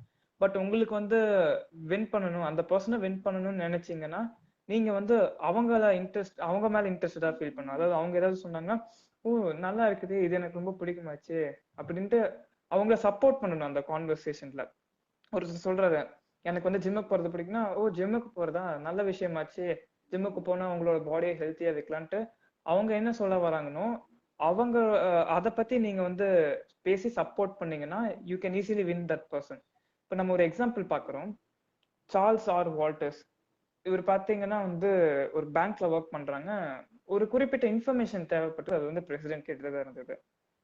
அவர் வந்து பிரசிடென்ட் போய் பார்க்க போகும்போது பாத்தீங்கன்னா பிரசிடென்ட் வந்து ஸ்டாம்ப் கலெக்ஷன் பத்தி ஏதோ சொல்லிட்டு இருந்தாரு. அவர் வந்து சொல்லும் போது என்ன தெரிய வந்ததுன்னா, இவருக்கு என்ன தெரிய வந்ததுன்னா, அவர் வந்து அவரோட 12 வயசு மகனுக்காக வந்து தினமும் இந்த ஸ்டாம்ப்ஸ் கலெக்ட் பண்ணிட்டு இருக்கிறேன். ஸ்டாம்ப்ஸ் பாத்தீங்கன்னா இந்த மெயில்ல ஒட்டுவாங்க, போஸ்ட்ல எல்லாம் ஒட்டுவாங்க. இந்த ஸ்டாம்ப்ஸ் வந்து நான் கலெக்ட் பண்ணிட்டு இருக்கேன் என்னோட 12 வயது மகனுக்காக அப்படின்னு சொல்லிட்டு இருக்கிறாரு. அப்ப பாத்தீங்கன்னா அவங்களோட செக்ரட்டரி, அதாவது ஒரு யங் உமன் ஆபீஸ்க்குள்ள வராங்க. ஆபீஸ்க்குள்ள வந்துட்டு பிரசிடென்ட் கிட்ட மன்னிக்கவும், எனக்கு வந்து இன்னைக்கு எந்த ஸ்டாம்ப்ஸும் கலெக்ட் பண்ண முடியல, எந்த ஸ்டாம்ப்ஸும் அவைலபிளா இல்ல ரொம்பவே சாரின்னு சொல்லிட்டு போறாரு. பிரசிடென்ட் ரொம்ப வருத்தப்படுறாரு, ஐயோ இன்னைக்கு என் பையனுக்கு எந்த ஸ்டாம்ப்ஸும் கலெக்ட் பண்ண முடியலன்ட்டு. சார்ல்ஸுக்கு வந்து என்னன்னு தெரியல. அவர் வந்து என்ன பண்றாரு, உடனே அவர்கிட்ட வந்த வேலையை ஸ்டார்ட் பண்றாரு. வால்டர்ஸ் என்ன பண்றாருன்னா, சார் எனக்கு இந்த இன்ஃபர்மேஷன் தேவைப்படுது, இது என்னன்னு சொல்ல முடியுமான்னு. பிரசிடென்ட் வந்து ஆல்ரெடி வருத்தத்துல இருந்தனால அவரு கொடுத்தாரு. ஆனா ரொம்ப பெருசாலாம் கொடுக்கல, ரொம்ப டயர்டா இருந்த மாதிரி ஃபீல் பண்ணி தான் கொடுத்தாங்க. ஸோ இவர் வெளியில வந்து என்னடா நம்ம ஏதோ கேட்டோம் ஆனா நிறைய கலெக்ட் பண்ண முடியலையே அப்படின்ட்டு யோசிச்சுட்டு வந்து திடீர்னு ஒரு ஸ்ட்ரைக் ஆச்சு. ஆமா, அவர் வந்து ஸ்டாம்ப் கலெக்ஷன் பத்தி ஏதோ பேசிட்டு இருந்தாருல அவரோட 12 வயசுக்கு மகனுக்குன்ட்டு அப்படின்ட்டு யோசிச்சுட்டு இன்னொரு ஞாபகம் வருது. அவங்களோட பேங்க் பாத்தீங்கன்னா ஸ்டாம்ப்ஸ் கலெக்ட் பண்ணும். எப்படி பாத்தீங்கன்னா இந்த ஸ்டாம்ப்ஸ் வந்து கப்பல் வழியா வருதோ, மெயில் கப்பல் வழியா வந்தாலும் சரி, இல்ல ஃபிளைட் மூலமா வந்தாலும் சரி, சில மெயில் எல்லாமே பாத்தீங்கன்னா கீழே விழுந்துரும், தவறி கீழே விழுந்துரும். சில மெயில் அந்த டெஸ்டினேஷனுக்கு போய் சேர்றாது. சிலது கடலோட கடலா வந்து கரைக்கு வந்து சேரும் போது அந்த மெயில் எல்லாம் கலெக்ட் பண்ணி அந்த ஸ்டாம்ப்ஸ் எல்லாம் கலெக்ட் பண்ணி வச்சுக்கோங்க. இந்த சில மெயில் எல்லாமே வீட்டுக்கு போய் சேராது, இல்ல சில மெயில் வந்து தப்பா வந்திருக்கலாம். அந்த மாதிரி மெயில்ஸோட ஸ்டாம்ப்ஸ் எல்லாம் கலெக்ட் பண்ணி வச்சிருந்தாங்க. ஸோ இந்த மாதிரி பாத்தீங்கன்னா கிட்டத்தட்ட 7 கான்டினென்ட்ஸ், அதாவது உலகத்துல இருக்கிற எல்லா நாடுகளிலிருந்து வந்த ஸ்டாம்ப்ஸ் எல்லாத்தையுமே கலெக்ட் பண்ணி வச்சிருந்தது. இவர் என்ன பண்ணாரு, உடனே பிரசிடென்ட்டோட செக்ரட்டரி கூப்பிட்டு இந்த மாதிரி எங்க பேங்க்ல வந்து இந்த நாடுன்ட்டு இல்ல எல்லா நாட்டோட ஸ்டாம்ப்ஸும் இருக்குது, இந்த விஷயத்த நீங்க பிரசிடென்ட் கிட்ட சொல்லுங்கன்னு செக்ரட்டரி உடனே போய் சொல்றாங்க. பிரசிடென்ட் என்ன பண்றாரு, உடனே இவரை கூப்பிட்டு அழைச்சாங்க. இவரும் அங்க போய் அன்னைக்கு பாத்தீங்கன்னா கிட்டத்தட்ட 1 மணி நேரம் பக்கமா ஸ்டாம்ப்ஸ் பத்தி பேசினாங்க. பிரசிடென்ட் ரொம்ப மகிழ்ச்சி அடைஞ்சாங்க. பிரசிடென்ட் வந்து ரொம்பவே சந்தோஷமா இருக்குது, ரொம்ப தேங்க்யூன்னு சொல்லி கிட்டத்தட்ட 1 மணி நேரம் பாத்தீங்கன்னா ஸ்டாம்ப்ஸ் பத்தியே பேசினாங்க. அதுக்கப்புறம் வால்டர்ஸ் கேட்காமலே பிரசிடென்ட் வந்து தேவையான இன்ஃபர்மேஷனுக்கு மேலேயே, அளவுக்கு அதிகமாவே தேவையான இன்ஃபர்மேஷனுக்கு மேலேயே கொடுத்தாங்க. இவர் கேட்கவே இல்லை. சார் ஓகேங்க சார், வந்த வேலை லைக் கொடுத்துட்டேன், பட் எனக்கு ஒரு ஒர்க் பாக்கி இருக்குது, எனக்கு இந்த இன்ஃபர்மேஷன் வேணும்னு எதுவுமே கேட்க பிரசிடென்ட் அவராவே வந்து இந்த கான்வர்சேஷன் முடியும் போது, இந்த ஸ்டாம்ப் கான்வர்சேஷன் முடியும் போதே அவரே சொல்றாரு, உங்களுக்கு இந்த இன்ஃபர்மேஷன் வேணும்னு நீங்க தேடி வந்தீங்க, ஒரே செகண்ட் இருங்கன்னு சொல்லி தேவைக்கு மேலேயே எல்லா இன்ஃபர்மேஷனும் கொடுக்குறாங்க. ஸோ பவர் பாருங்க. நீங்க வந்து உங்களை பத்தி பேசும்போது உங்களுக்கு தேவையான இன்ஃபர்மேஷன் கலெக்ட் பண்ண வந்தப்போ பாத்தீங்கன்னா எந்த ரிசல்ட் கிடைக்கல. இதே அவங்க வந்து அவங்க மேல இன்ட்ரெஸ்ட் காட்டி, பிரசிடென்ட் மேல இன்ட்ரெஸ்ட் காட்டி அவங்களுக்கு தேவையானதை செஞ்சு கொடுக்கும்போது நமக்கு ரிசல்ட் பாருங்க எவ்வளவு பாசிட்டிவா வருது. லைக் நம்ம வந்து செயல்ல செய்ய வேண்டாம், இன்ட்ரெஸ்ட் காட்டினாலே போதும், ரிசல்ட்ஸ் வந்து ரொம்ப அதிகமா இருக்கும். ஸோ இதோட இந்த சாப்டரோட எண்டுக்கு வரும். இந்த சாப்டரோட பிரின்சிபல் பாத்தீங்கன்னா become genuinely interested in other people. அதாவது நீங்க வந்து அடுத்த நம்ம யாரு கூட கான்வர்சேஷன் பண்றோமோ அவங்க மேல இன்ட்ரெஸ்ட் காட்டினீங்கனாலே இந்த ரிலேஷன்ஷிப் வந்து ரொம்ப பாசிட்டிவா இருக்கும், ரொம்ப ஸ்மூத்தா இருக்கும், அண்ட் ரொம்ப ஸ்ட்ராங்காவும் இருக்கும். ஸோ இதோட இன்னைக்கான பகுதியோட எண்டுக்கு வரும். ஸோ பொறுமையா கேட்டதுக்கு எல்லாருக்கும் ரொம்ப நன்றி. ஒரு பாயிண்ட் சொல்லிக்க விரும்புறேன். நீங்க இங்க வந்து கிட்டத்தட்ட 30 மெத்தட்ஸ் இருக்குது. இது வந்து அப்ளை பண்றதுக்கு ஒரு டெக்னிக் இருக்குது. லைக் இது வந்து காமன் டெக்னிக் தான், நிறைய பேர் யூஸ் பண்றாங்க. ஒரு மெத்தடுமே நீங்க வந்து ஒரு குறிப்பிட்ட டைமுக்கு வந்து நீங்க யூஸ் பண்ணி பாருங்க. ஃபார் எக்ஸாம்பிள் மினிமம் ஒரு 3 days வந்து ஒரு டெக்னிக் யூஸ் பண்ணுங்க. அந்த 3rd டேக்கு அப்புறம் செகண்ட் டெக்னிக்கும் சேர்த்து யூஸ் பண்ணுங்க. அப்படி பண்ணீங்கன்னா கூடிய சீக்கிரத்துல வந்து இந்த புக்கோக்கான ரிசல்ட்ஸை பார்க்க முடியும். ஸோ இதோட நான் முடிச்சுக்கிறேன். ரொம்ப thank you. Yes that's all sir. Very good. உங்களுக்கான வாழ்த்துக்கள் இப்போ உங்களுக்கு வந்து சேரும், அது வரட்டும். கண்டிப்பாங்க சார். இப்போ எத்தனை பக்கம் இது ஓவரால் இந்த புக்கு, நீங்க எத்தனை பக்கம் முடிச்சிருப்பீங்க அநேகமா? 4 chapters பாத்தீங்கன்னா சார், புக் பாக்குறேங்க சார். 1 second sir. ஒரு யூ ஹேவ் புக்னா நீ பார்த்துட்டே சொல்லலாம். Yes sir, 1 second sir. Overall pages எவ்வளோன்னு பாருங்க, அதுல நீங்க எவ்வளவு முடிச்சிருக்கீங்கன்னு சொல்லுங்க. Yes sir. சார் கிட்டத்தட்ட 70 பேஜ் பக்கம் முடிச்சிட்டாங்க சார். 70 pages கம்ப்ளீட் பண்ணிருக்கீங்க 2 daysல. 2 days. மிகப்பெரிய விஷயம். இங்க 5PM ஃபேமிலியில நிறைய பேர் வந்து புத்தகம் படிக்கணும்னு நினைச்சு 10 பக்கமோ 15 பக்கமோ 20 பக்கமோ படிச்சுட்டு வராங்க. ஆனா நீங்க வந்து 2 daysல 70 pages கம்ப்ளீட் பண்ணி நாளைக்கு வந்து 3rd கிளம்புறோம். ஆமாங்க சார். அதாவது அடுத்த chapter. Yes sir. Very good. எப்படி இருக்கு உங்களுக்கு இந்த அனுபவம்?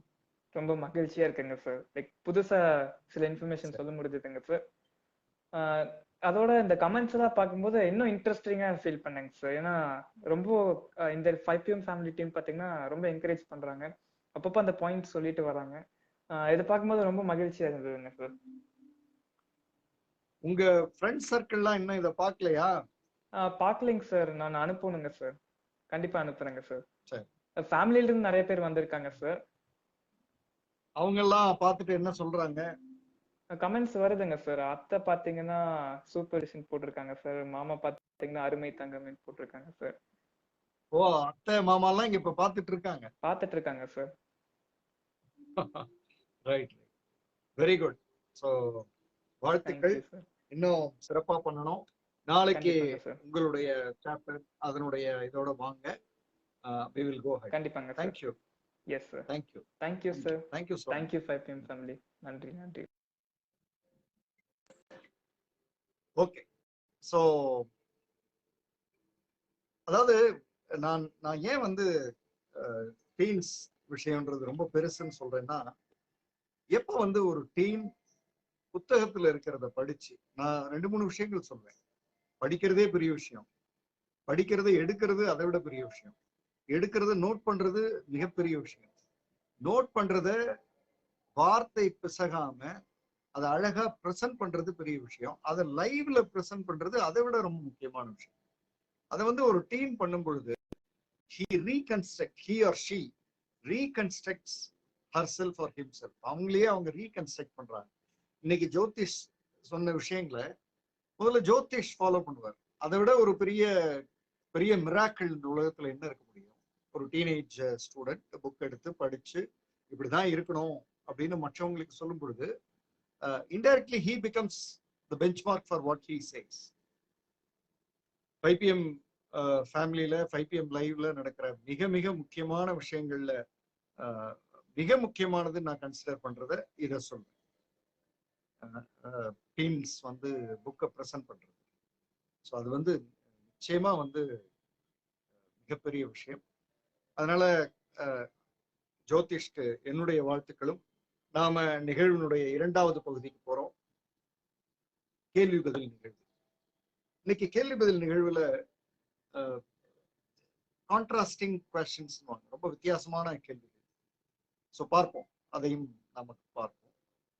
முதல் கேள்வி வந்து சிறந்த விவாதம் எப்படி இருக்க வேண்டும்?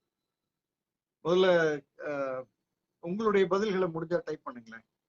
சிறந்த விவாதம் எப்படி இருக்க வேண்டும்? How an argument should be. How a best argument should be.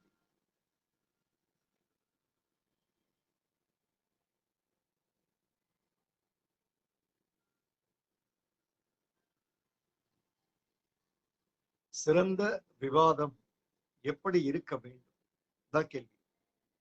உங்களுடைய பதில்களை நீங்க டைப் பண்ணுங்க. நான் என்னுடைய பதிலை இப்ப சொல்றேன். என்ன பொறுத்தளவு இப்போ கொஞ்ச நேரத்துக்கு முன்னாடி ஜோதிஷ் சொல்லிட்டு இருந்த ஒரு விஷயம் ரொம்ப முக்கியமானது. மனிதர்கள்ட்ட பேசும்பொழுது அவங்களுடைய பெர்ஸ்பெக்டிவ்ல இருந்து பார்க்கிறது, அவங்களுடைய பார்வையில இருந்து உலகத்தை பார்க்கிறது. அப்படி பார்க்கும் பொழுது ஆர்குமெண்ட் அப்படின்னு ஒண்ணுக்கே வாய்ப்பு இல்லை. ஆர்குமெண்ட் அப்படின்றதே எங்க வருதுன்னா, நான் என்னுடைய பார்வையை சொல்றேன், அவங்க அவங்களுடைய பார்வையை சொல்றாங்க. இந்த 2 நடக்கும்போதுதான் ஆர்குமெண்ட் வரும். அப்ப ஆர்குமெண்டே இருக்கக்கூடாதா? ஆர்குமெண்ட் இருக்கணும். ஆர்குமெண்ட்ல பெஸ்ட் ஆர்குமெண்ட்னு ஒண்ணு இருக்கு, ஹெல்தி ஆர்குமெண்ட்னு ஒண்ணு இருக்கு. அப்ப அது என்னவா இருக்கணும்? நீங்க மனிதர்களை தொடாம மனிதர்களுடைய கருத்துக்களை தொட்டீங்கன்னா அது ஒரு மிகச்சிறந்த ஆர்குமெண்ட். மனிதர்களை போய் தொட்டீங்கன்னு வைங்களேன், நீங்க அன்னைக்கு சொன்னீங்க, இன்னைக்கு நீங்க பண்றீங்க அப்படின்னு கேட்கிறீங்கன்னா அந்த விவாதத்தை நீங்க பர்சனலைஸ் பண்றீங்க. சோ உங்களுக்கும் அந்த எதிர்பக்கத்துல இருக்கிறவருக்குமான எனிமிட்டிய ஸ்டார்ட் பண்றீங்க. எனிமிட்டிய ஸ்டார்ட் பண்றது ஈஸி, அதற்கு பிறகு நடக்கிற விளைவுகளை சந்திக்கிறதுக்கும் நீங்க தயாரா இருக்கணும். நிறைய பேர் என்ன பண்ணுவாங்கன்னா சண்டை போட்டு வந்துருவாங்க. அப்புறமா ஏன் தான் சண்டை போட்டேன்னே தெரியல, பெரிய பிரச்சனையா இருக்கு அப்படின்வாங்க. அப்படின்னா எனிமிட்டியை ஸ்டார்ட் பண்ணியாச்சு. ஆனா எனிமிட்டிக்கான இம்பாக்ட வந்து வாங்கணுமே, அதை யார் வாங்குறது? சோ அப்ப ஒரு விவாதம்னு வரும் பொழுது கருத்துக்கு எதிர்கருத்து இருந்தா சூப்பர். கருத்துக்கு எதிர்கருத்து இருக்கும். நீங்க கருத்தை வந்து எதிர்கொள்ள முடியாம ஆளை எதிர்கொள்றது, ஆளை வந்து புல் டவுன் பண்றது, அந்த பர்சனாலிட்டியை எதையாவது சொல்லி அவருடைய அவருடைய அவருக்குன்னு இருக்கிற ஒரு ஒரு இமேஜ் இருக்கும் இல்லையா, அதை வந்து புல் டவுன் பண்ணிட்டோம்னா நம்ம வந்து விவாதத்துல ஜெயிச்சிட்டோம் அப்படின்னு நினைக்கிறது. விவாதத்துல நீங்க ஜெயிச்சிருவீங்க, பர்சனல் லைஃப்ல தோத்துருவீங்க. நான் விவாதங்கள்ல ஜெயிக்க விரும்புறது இல்லை. விவாதங்கள்ல என்ன பொறுத்தளவு எதிராளி ஜெயிக்கட்டும்னு ஜெயிச்சுட்டு போறாரு. காலம் பதில் சொல்லும் அப்படின்றது மிகச்சிறந்த விவாதமா நான் நினைக்கிறேன். நிறைய பார்வைகளுக்கு என்னுடைய பதில் அது காலம் சொல்லும், பார்த்துக்கலாம் அப்படின்றது. இன்னும் கூட உங்களுக்கு ஒரு வார்த்தையை நான் சொல்ல முடியும். இந்த வார்த்தையை நான் அடிக்கடி யூஸ் பண்ற ஒரு வார்த்தை. இங்கதான் இருக்க போறோம், எங்க போறோம், ஒருத்தங்க பார்த்துக்க தான் போறோம். இப்ப நம்ம பேசுனதுக்கு காலம் பதில் சொல்லும் அப்படின்னு பேசும் பொழுது கருத்துகளுக்கு பதில் சொல்றோம். சோ அந்த விவாதம் வந்து அழகா முடியும். மீண்டும் எப்ப தொடங்கினாலும் சந்தோஷமா தொடங்கும். ஆனா சொல்லிருக்கல, பாப்போம், நீ தானே சொன்ன பேச்சு மாற மாட்டேல்ல, வரும்போது கேட்கிறேன் அப்படின்றது ஒரு விதமான எனிமிட்டியை ஸ்டார்ட் பண்ணி அந்த விவாதத்தை வந்து கிட்டத்தட்ட நீயா நானா, உன்னை விட நான் பெஸ்ட், என்னை விட நீ வர்ஸ்ட், அதை நோக்கி நகர்த்திடும். ஸோ இது வந்து முதல் கேள்விக்கான பதில். ரெண்டாவது கேள்விக்கான பதில் வந்து வெரி இன்ட்ரெஸ்டிங். 3 தினங்களுக்கு முன் விஷால் அவர்களின் அந்த ஒரு டீனேஜ் ஸ்டூடெண்ட் வந்து ஒரு கேள்வி கேட்டார் சொன்னேன்.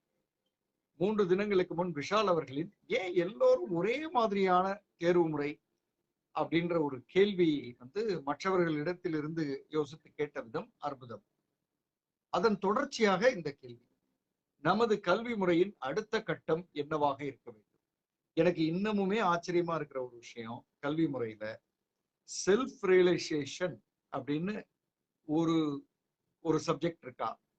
நான் இங்க நிறைய டீச்சர்ஸ் இருக்கீங்க, உங்கள்கிட்ட முதல்ல இந்த இந்த கருத்தை வைக்கிறேன். செல்ஃப் ரியலைசேஷன் என்ன நான் ரியலைஸ் பண்ணாம நான் என்ன படிச்சு என்ன ஆக போகுது? What I'm going to learn? ஸ்டூடெண்ட்டை வந்து சயின்ஸ் படிக்க வச்சு, மேத்ஸ் படிக்க வச்சு, ஹிஸ்டரி படிக்க வச்சு, தமிழ் படிக்க வச்சு, இங்கிலீஷ் படிக்க வச்சு, மார்க் எடுக்க வச்சு, எல்லாம் ரைட்டு. ஆனா அவரை படிச்சாரா? முதல்ல அந்த பையனை படிச்சாரா? அந்த பொண்ணை படிச்சுக்கிச்சா? செல்ஃப் ரியலைசேஷனுக்கு ஒரு கோர்ஸ் இருக்கா?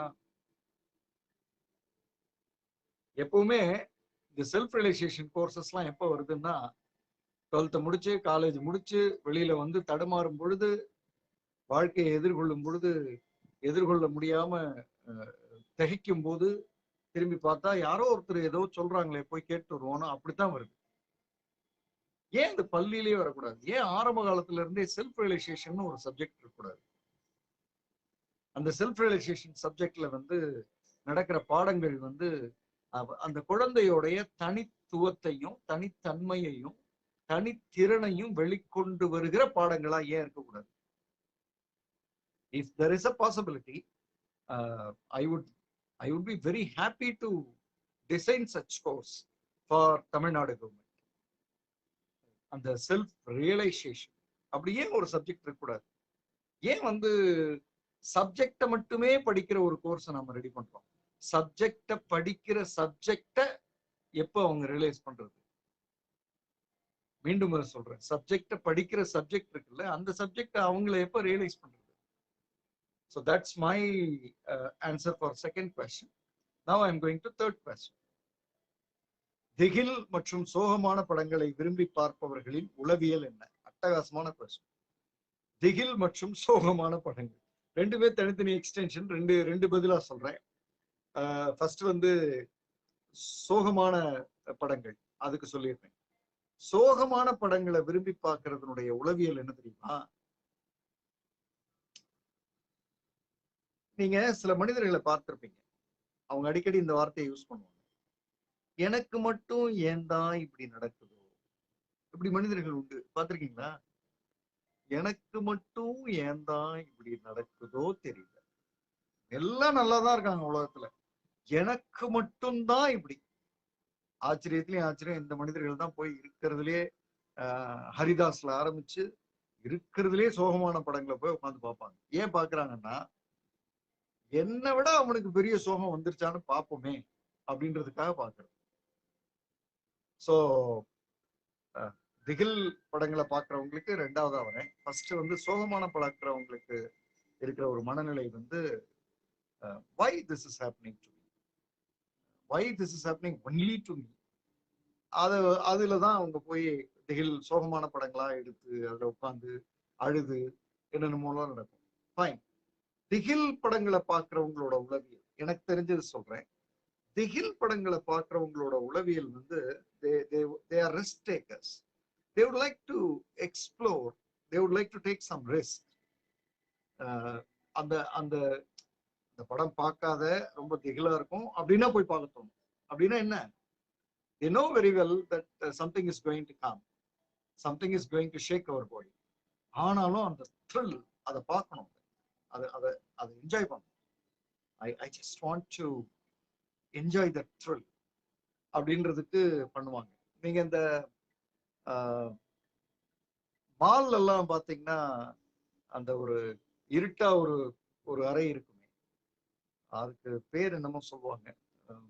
உங்கள யாருக்காவது தெரிஞ்சிருந்தா அதை நீங்க டைப் பண்ணலாம். அதுக்குள்ள போய் வெளியில வர்றது, அதை வந்து ஒரு கேம் விளையாடுறது, அது பாத்தீங்கன்னா சில பேர் ரொம்ப விரும்பி போவாங்க. அதுக்குள்ள வந்து கம்ப்ளீட் இருட்டா இருக்கும், திடீர்னு ஒரு ஹியூமன் ஸ்கெலிட்டன் எலும்பு கூடு வரும். ஸ்கேரி வேர்ல்டுன்னு நினைக்கிறேன் பேர், கரெக்டா? ஸோ திடீர்னு யாரோ ஒருத்தர் வந்து என்னமோ பேசுவாரு, சட்டுன்னு அந்த உலகமே மாறி போகும். ஆனா அதை விரும்புவாங்க, அது ரொம்ப மக்கள் வந்து விரும்பி போய் பார்க்கறவங்க உண்டு. ஸோ அவங்களுக்கு என்னன்னா, they want to explore, they want to face risk, that's their உளவியல். ஃபைன். அடுத்ததா கோஸ்ட் ஹவுஸ்.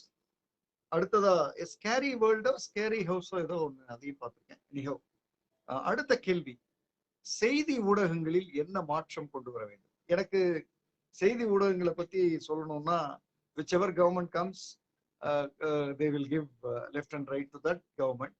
எல்லாமே அப்ரிசியேஷனா இருக்கும், மற்றதெல்லாம் தப்புன்ற மாதிரியே சொல்லிட்டு இருப்பாங்க. இல்லைன்னா உலகத்துல எல்லாமே நெகட்டிவா நடக்குதுன்ற மாதிரியே சொல்லிட்டு இருப்பாங்க. எனக்கு அவங்க என்னமோ சொல்லிட்டு போறாங்க. செய்தி ஊடகங்கள்ட்ட எனக்கு ஒரே ஒரு ரிக்வஸ்ட் தான் உண்டு.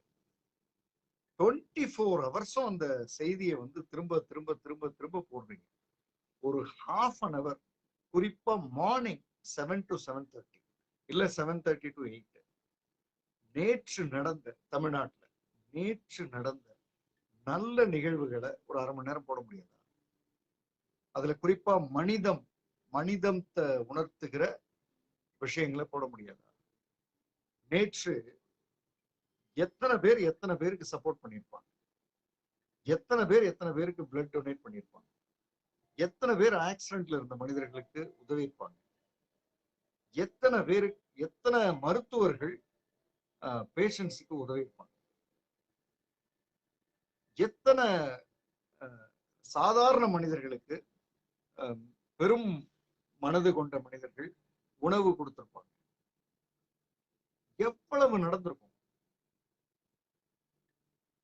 ஏன் வந்து அந்த ஒரு அந்த மாதிரியான செய்திகள், குறிப்பா வந்து காலையில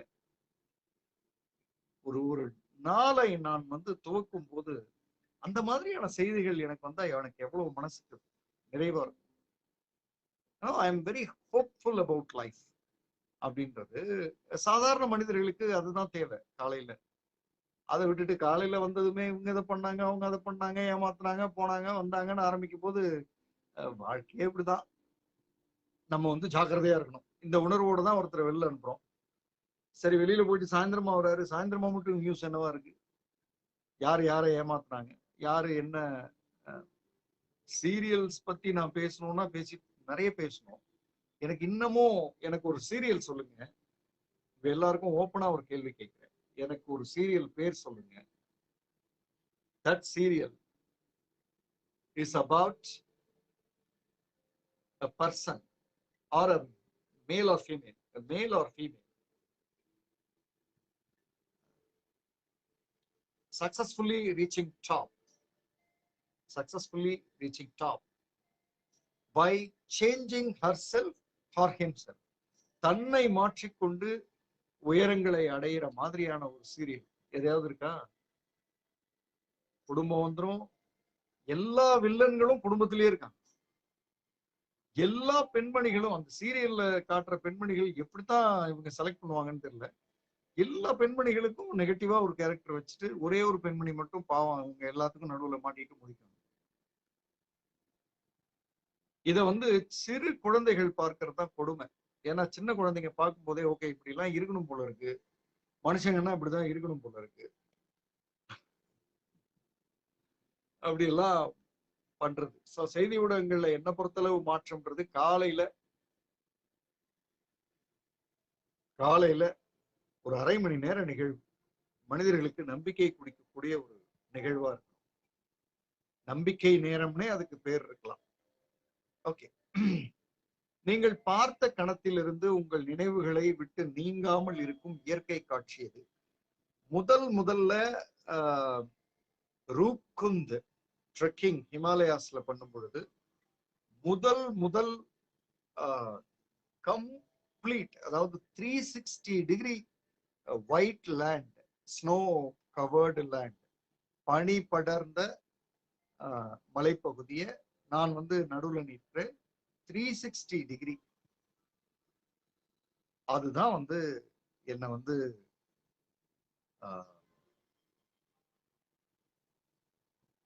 முதல்ல பிரமிக்க வச்ச ஒரு ஒரு ஒரு சைட் அப்படின்னு சொல்லுவேன். அந்த போட்டோ கூட ஐ திங்க் இருக்குன்னு நினைக்கிறேன். If there is a possibility I will share. நிச்சயமா அது மறக்க முடியாத ஒரு புகைப்பட நிகழ்வு பிளஸ் காட்சி. ஓகே, அடுத்த ஒரு கேள்வியோட கேள்வி பதில் நிகழ்வை முடிக்கிறேன். அதுக்கப்புறம் ஆண்கள் செவ்வாய், பெண்கள் வெள்ளி, அதை நோக்கி நகரும். பயணம் செல்லும் ஒரு பயணியின் கடமைகள் என்ன? பயணம் செல்லும் ஒரு பயணியின் கடமைகள், முதல்ல கடமைன்னு எதுவும் இருக்கக்கூடாது. கடமைன்னு இருந்தா அது பயணமே இல்லை. காலையில இது பண்ணணும், மதியம் அவங்கள பார்க்கணும், சாயந்தரம் இங்க போகணும், நைட்டுக்குள்ள அந்த ஊருக்கு போயிடணும். இப்பவே ரூம் போட்டாச்சு, நைட்டு போய் எப்படியாவது அந்த ரூம்ல தங்கிடணும், காலையில எப்படியாவது 5 மணிக்கு எந்திரிச்சு போகணும்னா அது பயணமே கிடையாது. You are just doing your duties on the go. போறப்ப நீங்க சில விஷயங்களை பண்ணிட்டே போறீங்க. அப்ப பயணம்ன்றது என்ன? தான் தோன்றித்தனம் அப்படின்னு ஒண்ணு சொல்லுவாங்க. நாடோடி அப்படின்றது அதுதான் சரியான வரும்.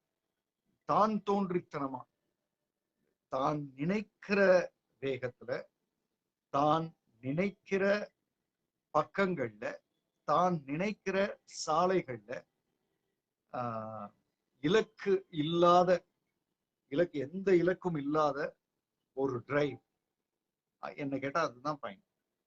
அப்ப அங்க கடமைகள் ஏது வருது? ஒரு கடமையும் இல்லை.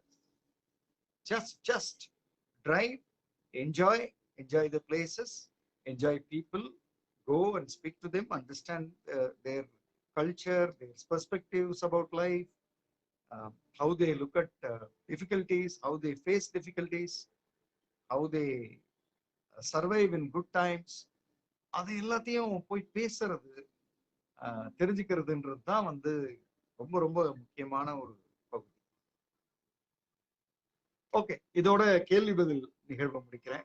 இப்போ நாம ரொம்ப முக்கியமான ஒரு ஒரு ஒரு பகுதிக்கு வரோம். கேள்வி பதில் நிகழ்வு எப்படி இருந்ததுன்றதை நீங்க டைப் பண்ணலாம். இப்போ ஆண்கள் செவ்வாய், பெண்கள் வெள்ளி, அதனுடைய பக்கத்துக்கு வர. நேத்து நான் எவ்வளவு பக்கம்னு சொல்லல, நேற்று சொல்லாம போயிட்டேன். 43 பக்கங்கள் நேற்று வரை முடிச்சிருந்தது. 43/91 யாராவது ஒருத்தங்க எழுதிடலாம். இன்னைக்கு நாம 44வது பக்கத்துல ஆரம்பிக்கிறோம். 43/91. நேற்று வரை. இப்போ இன்னைக்கு நம்ம ஸ்டார்ட் பண்றோம். இப்போ உங்கள்கிட்ட ஒரு கேள்வி கேட்கணும். ஹஸ்பண்ட் ஒய்ஃப் இந்த ஹஸ்பண்ட் வெளியூருக்கு கிளம்புறப்போ இந்த மனைவி அப்படின்றவங்க அந்த மனைவி ஸ்டேட்டஸ்ல இருக்கிறவங்க படுற பாட நம்ம பார்த்திருக்கோமா? அவங்க என்னென்னமோ பண்ணுவாங்க. இவருக்கு தேவையான அத்தனையும் எடுத்து வைப்பாங்க. அந்த அந்த அதை பார்த்திருப்பீங்கன்னு நினைக்கிறேன். அந்த ஒரு சிச்சுவேஷன். கணவர் ஊருக்கு போறாருன்னா மனைவி அந்த சூட் கேஸ்ல இது இங்க இருக்கு, இது இவருக்கு தெரியாது. இவர் போன் பண்ணி எல்லாம் கேட்பாரு, ஆமா அது எங்க இருக்கு, சூட் கேஸ்க்குள்ள அந்த சூட் கேஸை தரங்க, லெஃப்ட் சைட்ல கீழே பாருங்க அங்க இருக்கு அப்படின்ற லெவலுக்கு அது அந்த ஒரு பிரயாணம் வரும். இது நல்ல விஷயம். ஆனா இதுல ஒரு பிரச்சனையான விஷயமும் ஒண்ணு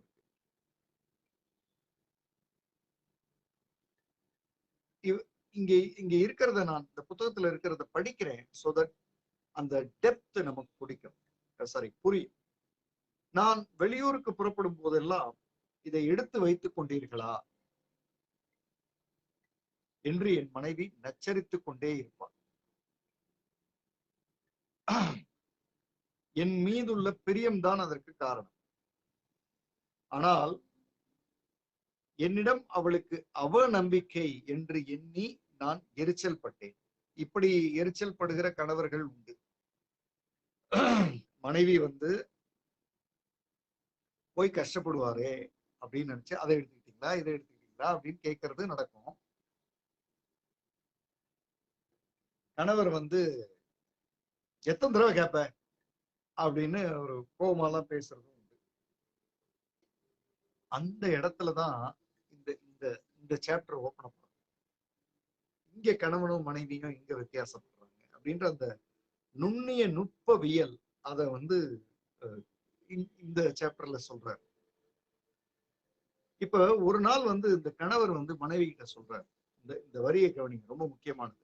தொபார், நீ எனக்கு அம்மாவாக இருக்க நினைக்கிறாய், நீ எனக்கு அம்மாவாக இருக்க நினைக்கிறாய், இரு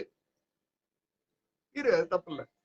அம்மா தான் எப்ப அதை எடுத்துக்கிட்டியா இதை எடுத்துக்கிட்டியா அப்படின்னு கேட்பாங்க. அதே மாதிரி மனைவியும் இருக்கணும்னு நினைக்காது, தப்பு இல்லை. நீ எனக்கு அம்மாவாக இருக்க நினைக்கிறாய், இரு. ஆனால் நிபந்தனையற்ற பிரியம் காட்டும் அம்மாவாக இரு. எந்த கண்டிஷனும் அம்மா கிட்ட அந்த கண்டிஷன்லாம் இருக்காது. சோ எந்த கண்டிஷனும் இல்லாத அம்மாவா இரு. நான் தாமதமாக புறப்பட்டு விமானத்தை தவற விட்டேன் என்றால், ஒருவேளை நான் லேட்டா கிளம்பி போய் பிளைட்டை மிஸ் பண்ணிட்டேன்னு வைங்க, நான் அப்பவே சொன்னேன் என்று சொல்லாதே. இதுதான் பிரச்சனைக்கு காரணம்.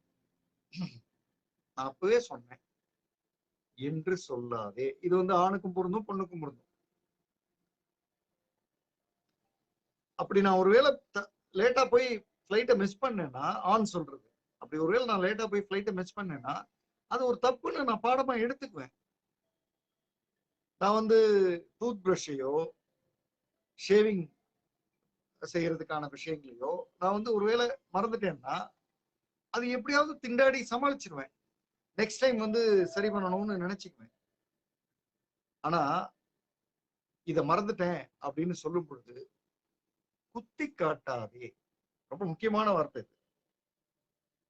நான் அப்பவே சொன்னேன், எடுத்து வைக்கல பத்தீங்களா நீங்க அப்படின்னு சொல்லாத.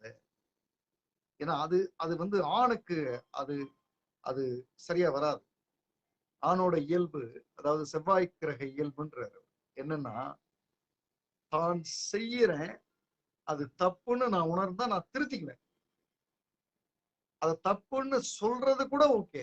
ஆனா தப்பு பண்ணிட்டீங்க பாத்தீங்களா அப்படின்னு சொல்றதுக்குல்ல, அந்த குத்தி காட்டுற வேலையில தான் ஆணும் பெண்ணும் வித்தியாசப்படுறாங்க. நிறைய நிறைய குடும்பங்கள்ல திருமணம் முறிந்து போற லெவலுக்கு இதுல வருது. இப்படி நான் சொல்வதை என் மனைவி ஏற்றுக்கொண்டார். இந்த கணவர் சொல்றாரு, இப்படி நான் சொன்னேன், அதை அவங்க ஏத்துக்கிட்டாங்க. அதனால அதுல இருந்து என்ன பண்ண ஆரம்பிச்சிட்டாங்கன்னா, ஒரு முறை இவர் என்ன பண்றாரு, போகும்போது பாஸ்போர்ட்டையே மிஸ் பண்ணிட்டாரு.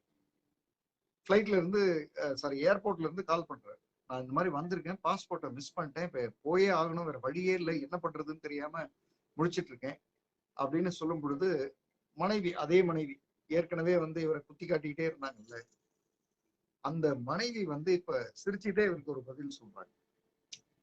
somehow you will manage, எப்படியோ நீங்க மேனேஜ் பண்றீங்க, பாஸ்போர்ட்டே இல்லைன்னாலும் என்னமோ பண்ணி அந்த ஊருக்கு போக போறீங்க, பெஸ்ட் ஆஃப் லக் அப்படின்னு சொல்றாங்க. அத வந்து அவரு ரொம்ப ரசிக்கிறார். எப்படி ரசிக்கிறார்னா, தப்புதான் நான் செஞ்சிருக்கேன் தான், ஆனா நான் தப்பு செஞ்சிருக்கிற நேரத்துல நீ தப்பு செஞ்ச சொன்னா ஒழுங்கா வைக்க மாட்டேன், இப்படிதான் பண்ணுவேன் அப்படின்னு சொல்றது எவ்வளவு ஒரு எரிச்சலையும் டென்ஷனையும் எனக்கு ஏற்படுத்தும். ஆனா அத இப்படி சொல்லும் பொழுது ஒரு ஒரு ஆறுதலா இருக்கு, ஒரு நிறைவா இருக்கு. அது மட்டும் இல்ல, ஏதாவது பண்ணி நம்ம போயிடணுன்ற அந்த உத்வேகமும் வருது அப்படின்றத அவரு சொல்றாரு. அங்க என்ன நடந்ததுன்னா, உடனே அவர் இருந்த நாட்டினுடைய தூதரகம் அந்த இடத்துக்கு வந்து பாஸ்போர்ட்டை வந்து எனக்கு ஒரு ஃபேக்ஸ் செய்யணும்னு சொல்றேன். அவங்க வந்து அனுப்புறாங்க. அன்னைக்கு அந்த பிரச்சனையை எப்படியோ நான் சால்வ் பண்றேன். அதுக்கப்புறம் நாங்க 2 பேரும் பேசும்போதெல்லாம் பாஸ்போர்ட்டே இல்லாம இன்னொரு நாட்டுக்கு போறாள் தான் நீங்க அப்படின்னு சிரிச்சு பேசிக்குவோம். அது ஒரு வலியாவோ கஷ்டமாவோ இல்லை அப்படின்றத சொல்றாரு. இங்க நார்மலா இந்த கமெண்ட்ஸ் எல்லாம் நிறைய வரும். பின் டிராப் சைலன்ஸ்ல இருக்கிறத பார்க்கும்போது நிறைய வீடுகள்ல இது நடக்கும் போல இருக்கு, குத்தி காட்டுறது. சோ இன்னையில இருந்து அதுல இருந்து வெளில வரும். இப்போ இதுல வந்து இந்த ஆணுடைய தவற ஆண் எப்படி உணர்றாருன்றதையும் ரொம்ப ஒரு அழகான உதாரணத்துல சொல்றாரு. அப்பாவுக்கும் பொண்ணுக்கும் இடையில ஒரு டயலாக் போகுது. அத சொல்றாரு. பொண்ணு வந்து அப்பா கிட்ட ஏதோ கேக்குது, எனக்கு இது பண்ணி கொடு, அது பண்ணி கொடு. அப்பா சொல்றாரு, கவனிங்க, அப்பா சொல்றாரு, no problem I will do, no problem I will do. பொண்ணு எதை கேட்டாலும் no problem I will do. பொண்ணு ஒரு தடவை கேக்குது, ஏப்பா நான் ஒரு உதவி தானே கேட்டேன், நீ ஏன் ப்ராப்ளம் அதுல ப்ராப்ளம் இல்லைன்னு ஏன் சொல்ற? இப்பதான் ஆண் யோசிக்கிறாரு, அதாவது அந்த அப்பா யோசிக்கிறாரு. அவருக்கு ஷாக் அது அந்த கேள்வி. உங்கள யாராவது பதில் சொல்ல முடியுமா?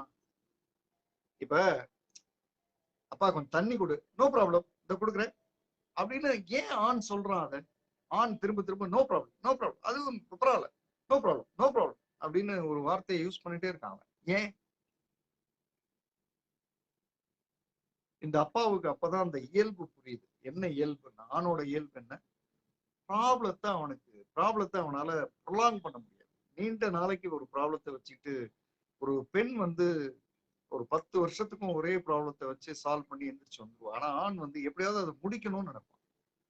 தட்ஸ் வை அன்கான்சியஸாவே அவன்கிட்ட வருது, நோ ப்ராப்ளம் நோ ப்ராப்ளம், இதை பண்ணணுங்க, நோ ப்ராப்ளம் பண்ணிடலான்னு சொன்னா போதும். இப்ப குழந்தை வந்து இந்த வார்த்தையை கேட்டதும் அப்பாவுக்கு வந்து ஒன்றும் புரியல. அதுல இருந்து அவர் நோ ப்ராப்ளம்ன்ற வார்த்தையை கட் பண்றாரு. கட் பண்ணிட்டு என்ன சொல்றாருன்னா, ஏதாவது ஏதாவது அவங்க அதுக்கப்புறம் அந்த பொண்ணு கேட்கும்போது செய்யறனே, நல்லா செய்யறனே அப்படின்னு சொல்றாரு. இப்ப நோ ப்ராப்ளம்னு சொல்ல, அந்த ப்ராப்ளத்தை சால்வ் பண்றேன்னு சொல்ல. ஆணுக்கு எப்பவுமே ஏதாவது ஒண்ணு யாராவது சொன்னா அவர் வந்து அது ஒரு ப்ராப்ளம், அவர் அதை சால்வ் பண்றதுக்கு அப்படி நிப்பாரு அப்படின்றது அவரோட இயல்பு. அந்த இயல்பு அவர் புரிஞ்சுகிட்ட பிறகு அந்த நோ ப்ராப்ளம்ன்ற வார்த்தையை எடுத்துட்டு அவர் என்ன சொல்றாரு, நான் செய்யறேனே, நல்லா செய்யறேன், நான் செய்யாம யார் செய்வா, கண்டிப்பா செய்யறேன், அந்த லைனுக்கு போறாரு. சோ இந்த இந்த ஒரு விஷயத்த வந்து இந்த சாப்டர்ல வந்து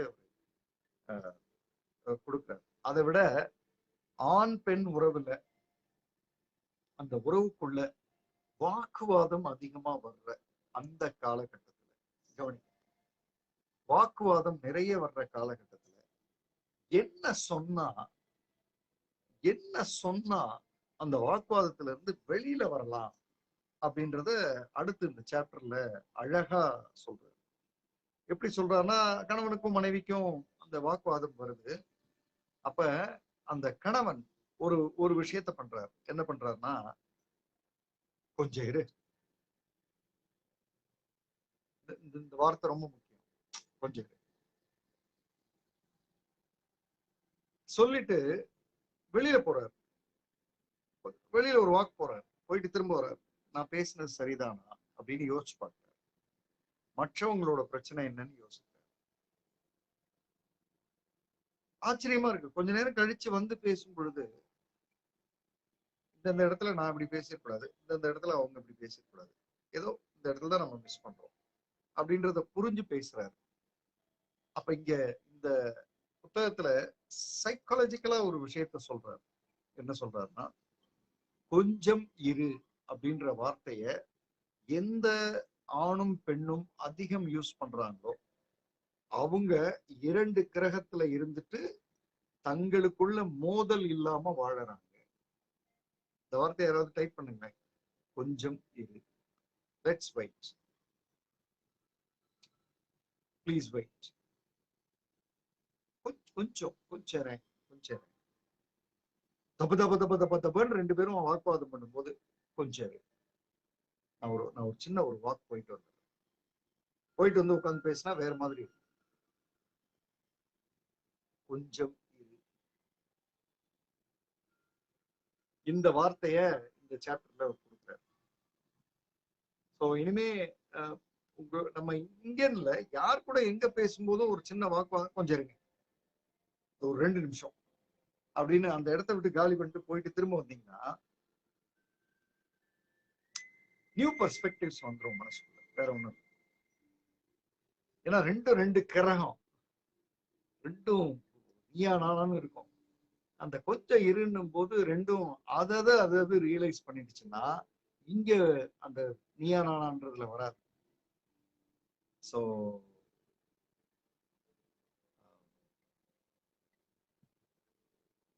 இந்த ஒரு விஷயத்தோட இன்னைக்கு இந்த சாப்டரை முடிப்போம்.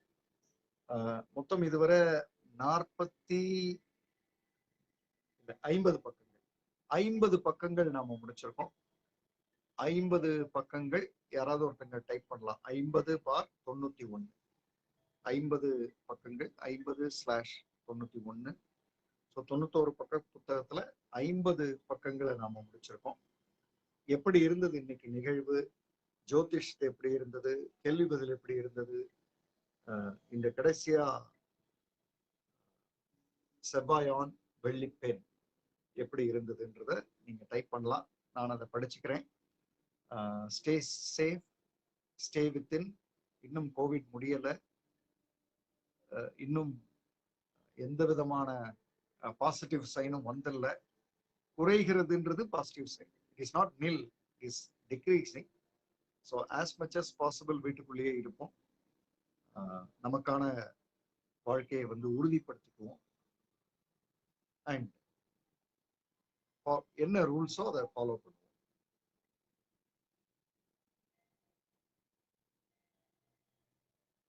Stay safe, stay within, and follow rules. Love you all.